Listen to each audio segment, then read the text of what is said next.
पुढची बातमी बघूया। धनंजय मुंडेंच्या याचिकेवरील सत्र न्यायालयातील सुनावणी संपली। यावेळी करुणा मुंडेंनी सादर केलेली कागदपत्र खोटी असल्याचा दावा धनंजय मुंडेंच्या वकिलांनी कोर्टात केला।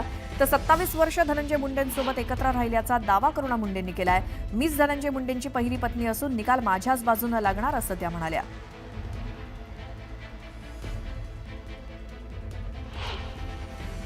100% माझी बाजूने निकाल लागणार आहे। जसे की तुम्ही स्वयं बघितलेला आहे कि त्यांचे वकील असे जसे घडबडा गए थे, क्योंकि इतके पुरावे मी सादर केलेले आहे की मी 96 पासून बायको आहे आणि आता तो मी रिकॉर्डिंग पण सादर केलेली नाहीये।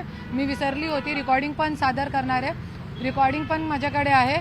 तो आज जसे की त्यांचे आणि माझे वकीलचा युक्तिवाद झालेला आहे आणि त्याच्यामध्ये आम्ही सगळे पूर्ण पुरावे सादर केलेले आहे की मी बायको आहे आणि मी फक्त बायको नाही, प्रथम बायको आहे मी, असा पुरावे पूर्ण सादर केलेले आहे।